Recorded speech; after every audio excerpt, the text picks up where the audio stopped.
കർത്താവിൻ്റെ അതിപരിശുദ്ധ നാമം ഇന്ന് പ്രഭാതത്തിലും മഹത്വപ്പെടുമാറാകട്ടെ.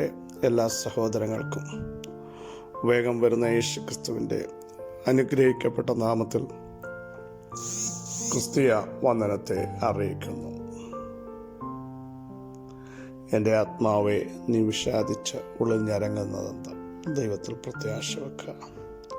അവിടുന്ന് നമ്മുടെ മുഖപ്രകാശ രക്ഷകനാണ്, നമ്മുടെ ദൈവമാണ്, ഉന്നതനാണ്, ഉയർന്നിരിക്കുന്നവനാണ്. യഹൂദ ഗോത്രത്തിലെ സിംഹമാണ്, ദാവീദിൻ്റെ വേരാണ്, പുസ്തകം തുറക്കുന്നവനാണ്, ഏത് മുദ്രയും പൊട്ടിക്കാൻ കഴിവുള്ളവനാണ്, കല്ലറകളെ ഭേദിച്ചവനാണ്.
യേശുവിൻ്റെ നാമത്തിൽ എഴുന്നേൽക്കട്ടെ. യേശുവിൻ്റെ നാമത്തിൽ അത്ഭുതങ്ങൾ സംഭവിക്കട്ടെ. യേശുവിൻ്റെ നാമത്തിൽ ആ കല്ല് മാറിപ്പോകട്ടെ. യേശുവിൻ്റെ നാമത്തിൽ ചേർന്ന് വരട്ടെ. അങ്ങനെ പ്രവചിക്കുമ്പോൾ ദൈവത്തിൻ്റെ ആത്മാവ് വന്നു എന്നാണ്. 4 ദിക്കിൽ നിന്ന് കാറ്റൊക്കെ പരിശുദ്ധാത്മാവിനെ കാണിക്കുന്നു. ഹോളി സ്പിരിറ്റാകുന്ന കാറ്റ് വന്നാൽ 4 സൈഡിലും ചിതറിപ്പോയത്, ഒരിക്കലും അടുത്തു വരത്തില്ലെന്ന് പറയുന്നത് അല്ലേ? ഏറ്റവും ഉണങ്ങിയതാണ്. പക്ഷെ ഏറ്റവും ഉണങ്ങിയതിനെ ഇന്ന് പകൽ തളർപ്പിക്കാനും കിളർപ്പിക്കാനും ശക്തീകരിക്കാനും കഴിവുള്ള ഉന്നതനായ ദൈവത്തിൻ്റെ സാന്നിധ്യം ഈ പകൽ തിരിച്ചറിയുന്നവർ ദൈവത്തിന് അങ്ങ് സ്തോത്രം ചെയ്യണം. ഒന്നുകൂടി പറഞ്ഞാൽ, കല്ലുകളെ നോക്കരുത് അല്ല നമ്മൾ നോക്കേണ്ടത്, ഉണങ്ങിയ അസ്ഥികളെ അല്ല നോക്കേണ്ടത്. ദൈവത്തിൻ്റെ വചനത്തിൻ്റെ ശക്തിയും ജീവനുള്ള ദൈവത്തെയാണ് നോക്കേണ്ടത്. ഉദാഹരണം പറഞ്ഞാൽ, അബ്രഹാം ആദ്യം തൻ്റെ ശരീരത്തെ നോക്കി നിർജ്ജീവമാണെന്ന് സമ്മതിച്ചു. സാറയുടെ ഗർഭപാത്രവും നിർജ്ജീവമാണെന്ന് സമ്മതിച്ചു. പക്ഷെ ദൈവത്തെ നോക്കിയപ്പോൾ താൻ പറയുക, മരിച്ചവരെ ജീവിപ്പിക്കുന്ന ഒരു ദൈവമുണ്ടാകും, ഇല്ലാത്തതിനെ ഉള്ളതുപോലെ ഉളവാക്കുന്ന ഒരു ദൈവമുണ്ട്. ആ ദൈവത്തിൽ ഞങ്ങൾ ആശയ്ക്ക് വിരോധമായി. ആശ ഇല്ല. മനുഷ്യമായ ഡോക്ടേഴ്സിനെ നോക്കിയാലും അവരും പറയുന്നത് നിർജ്ജീവമായിപ്പോയി. ഇനിയും കുടുംബക്കാരും പറയും നിർജ്ജീവമായിപ്പോയി, വർഷങ്ങൾ കേട്ട ദൈവശബ്ദം നിർജ്ജീവമായി പോയെന്നൊക്കെയാണ് ആൾക്കാരൊക്കെ പറയും. പക്ഷേ ദൈവത്തിൻ്റെ ശബ്ദം നിർജ്ജീവമാകത്തില്ല. നിർജ്ജീവമായതിനെ ജീവിപ്പിക്കാൻ കഴിവുള്ള ദൈവത്തിൻ്റെ വചനത്തിൻ്റെ ശക്തിയിൽ നമ്മൾ ആശ്രയിക്കണം. അതുകൊണ്ടാണ് ആ അധ്യായത്തിൽ നിന്ന് റോമാലേഖനം 4:21 ആണ് പറയുന്ന വാക്യം സത്യമാണ്. വാഗ്ദത്തം ചെയ്തവൻ പൂർണ്ണമായി നൽകാൻ അല്ലെങ്കിൽ നടത്താൻ ശക്തനെന്ന് ഞങ്ങൾ ഉറച്ചിരിക്കുന്നു. ഞങ്ങളുടെ സാഹചര്യം നോക്കിയാൽ അത് നടക്കില്ല, ഞങ്ങളുടെ ശരീരം നോക്കിയാൽ അത് നടക്കില്ല, ഞങ്ങളുടെ വർഷങ്ങൾ തിരിഞ്ഞു നോക്കുമ്പോൾ അതിന് സാധ്യതകളെങ്ങുമില്ല. പക്ഷേ വാഗ്ദത്തം ചെയ്തവൻ ആരാന്ന് ഞങ്ങൾക്കറിയാം. എന്നെ വിളിച്ച ഒരു സമയം അബ്രാമിന് പറയാൻ കഴിയും, ഒന്നുമില്ലാത്ത ഇടത്ത് നിന്ന്, ഒന്നും കാണാത്ത ഇടത്തേക്ക്, ഒന്നും കരുതി വെക്കാത്ത ഇടത്തേക്ക് എന്നോട് പോകാൻ പറഞ്ഞപ്പോൾ ആ വാക്ക് കേട്ട് ഞാൻ പോയതാ. അബ്രാമിന് പറയാം, തെരഹിൻ്റെ കുടുംബത്തിൽ നിന്ന് വണ്ടിക്കൂലി പോലും മേടിക്കാതെ ഇറങ്ങിത്തിരിച്ചെങ്കിൽ ഒന്നിനും മുട്ടുവരുത്താത്ത ദൈവം, കാൽവെച്ച ദേശം നൽകിയ ദൈവം എൻ്റെ ഈ വിഷയത്തിന്മേലും അത്ഭുതം ചെയ്യുമെന്ന് എനിക്ക് ഉറപ്പുണ്ട്. മത്തായി സുവിശേഷം 4:25. അവനവരെ സൗഖ്യമാക്കി. ഗലീല, ദെക്കപ്പൊലി, യെരുശലേം, യഹൂദ്യ, യോർദാനക്കരെ എന്നിടങ്ങളിൽ നിന്ന് വളരെ പുരുഷാരം അവനെ പിന്തുടർന്നു. നമുക്കറിയാം, ഒറ്റ അനൗൺസ്മെൻ്റ് പോലും ഇല്ലാതെ, ഇന്നത്തെ പോലെ കൺവെൻഷൻ്റെ പരസ്യങ്ങളൊന്നും കൊടുക്കാതെ അനേക ഇടത്ത് നിന്ന് ജനങ്ങൾ യേശുവിൻ്റെ അടുക്കലേക്ക് വരികയാണ്. പ്രിയ സഹോദരങ്ങളെ, പരിശുദ്ധാത്മാ നിറവിൽ, പരിശുദ്ധാത്മാവിൻ്റെ ശക്തിയിൽ, ആത്മാവിൻ്റെ ശക്തിയിൽ യേശു ഗലീലയ്ക്ക് മടങ്ങി വന്നത്, യഹൂദയിലൊക്കെ ചവിട്ടിയതും. അതുകൊണ്ടാണ് നിങ്ങൾ ശക്തി ലഭിച്ചിട്ട് യെരുശലേമിൽ, കണ്ടോ, യഹൂദയിൽ അവിടെ എല്ലാ സ്ഥലങ്ങളുണ്ട്. യെരുശലേം, യഹൂദിയ, ശിഷ്യന്മാരോട് പറയുക, ഭൂമിയുടെ അറ്റത്തോളം എൻ്റെ സാക്ഷികളാകും. അത് നിങ്ങൾ ആത്മാവിനെ പ്രാപിച്ചിട്ട്, ആത്മാവിൻ്റെ ശക്തിയോടെ നിങ്ങൾ ചവിട്ടുമ്പോൾ നിങ്ങളുടെ അടുത്തേക്ക് വരേണ്ടതെല്ലാം അടുത്തേക്ക് വരും. ഒരു പബ്ലിസിറ്റിയും വേണ്ട, ആരും വിളിച്ചു പറയണ്ട എൻ്റെ അടുത്തേക്ക് വരാൻ. അതിൻ്റെ അർത്ഥം, എവിടൊക്കെ വിഷയങ്ങളുണ്ടോ അത് നമ്മുടെ അടുത്തേക്ക് വരും. ഒന്നുകൂടി പറഞ്ഞാൽ, നമ്മുടെ വിഷയങ്ങൾ എവിടൊക്കെയാണോ അത് മടങ്ങി വന്നു വിടുതൽ പ്രാപിക്കുന്ന ഒരാത്മീയ അനോയിൻറ്റിങ്. നോക്കൂ, അതിൻ്റെ തൊട്ട് മുമ്പത്തെ വാക്യം നിങ്ങളൊന്ന് പരിശോധിച്ച് നോക്കിയാൽ വ്യക്തമായി തീരും. അവൻ്റെ ശ്രുതി പരന്നു. അപ്പം ശ്രുതി പരക്കണമെങ്കിൽ, ദൈവത്തിൻ്റെ ശ്രുതി വെളിപ്പെടണമെങ്കിൽ ഹോളി സ്പിരിറ്റിൻ്റെ പവർ വ്യാപരിക്കണം. അതാ ഞാൻ പറഞ്ഞു, ഒരു പരസ്യത്താലുമല്ല ശ്രുതി വെളിപ്പെടുന്നത്. പരിശുദ്ധാത്മാവിൻ്റെ ശക്തി ഒരു മനുഷ്യൻ്റെ മേൽ വന്നാൽ, ഇന്ന് പകൽ എനിക്ക് സമൂഹത്തോട് വിളിച്ചു പറയാനുള്ളത്, നിങ്ങളുടെ കുടുംബങ്ങളിൽ നിങ്ങൾ ആരാധിക്കുമ്പോൾ ഹോളി സ്പിരിറ്റിൻ്റെ പവർ വ്യാപരിക്കണം. നിങ്ങളുടെ ചർച്ചിനകത്തത് വ്യാപരിക്കണം, വ്യക്തി ജീവിതത്തിൽ വ്യാപരിക്കണം, മിനിസ്ട്രിയിൽ അത് വ്യാപരിക്കണം. വ്യാപരിച്ചാൽ വിഷയങ്ങൾ നിങ്ങളുടെ അടുത്തേക്ക് വരും. കണ്ടോ, എവിടെ നിന്നൊക്കെ വന്നു? ദെക്കപ്പൊലി നമുക്കറിയാം, അവിടെ അത്ഭുതങ്ങൾ നടന്ന സ്ഥലമാണ്.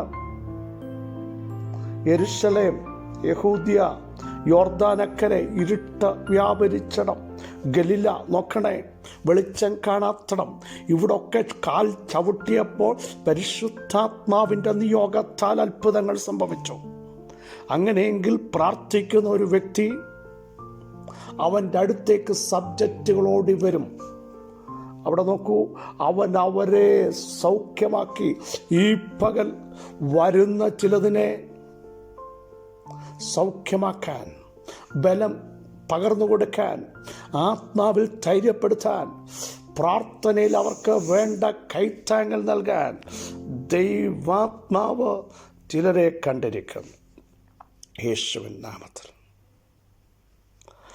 നമ്മളോടാരെങ്കിലും പറയട്ടെ, ഇന്നയാളോടൊന്ന് പ്രാർത്ഥനാ വിഷയം പറഞ്ഞാൽ ആ വ്യക്തി പ്രാർത്ഥിക്കും. എനിക്കറിയാം, ആ വ്യക്തി പ്രാർത്ഥിച്ചാൽ സൗഖ്യം വരും, വിടുതൽ വ്യാപരിക്കും.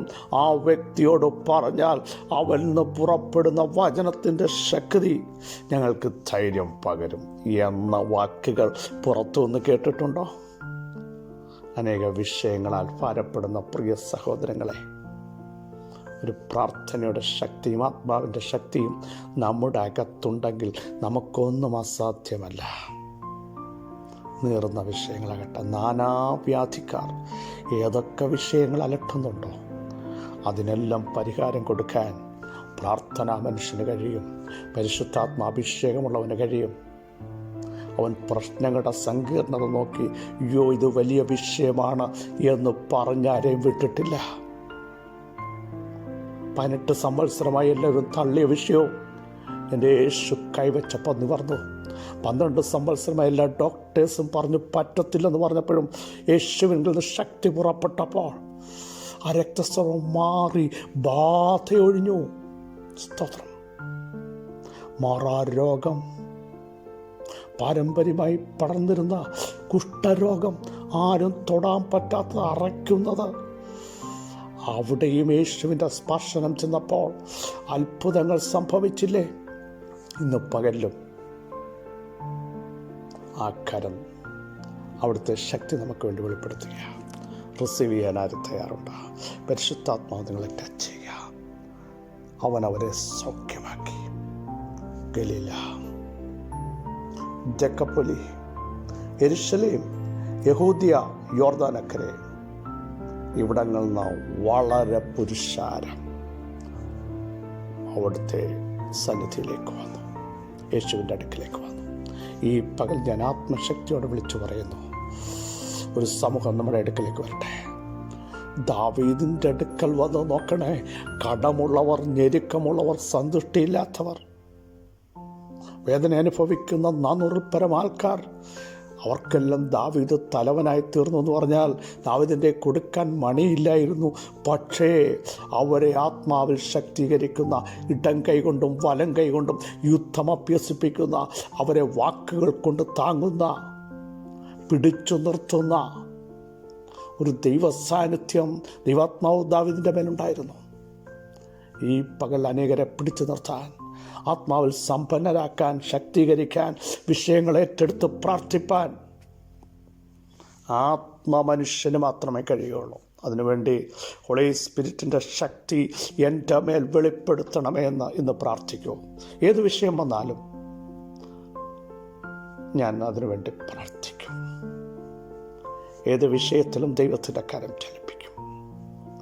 യേശു ഒരു വിഷയത്തെപ്പോലും പറ്റത്തില്ലെന്ന് പറഞ്ഞ് തിരിച്ചു വിട്ടില്ലെങ്കിൽ ഇന്ന് പകൽ നമ്മുടെ മുമ്പിൽ നിൽക്കുന്ന സകല വിഷയങ്ങളും എന്നെക്കൊണ്ട് പറ്റത്തില്ലെന്ന് പറയാതെ ആത്മാവിൽ കൽപ്പിക്കാൻ, മടങ്ങിപ്പോകേണ്ടതിനോട് മടങ്ങിപ്പോകാൻ, നിശ്ചലമാകേണ്ടതിന് നിശ്ചലമാകാൻ,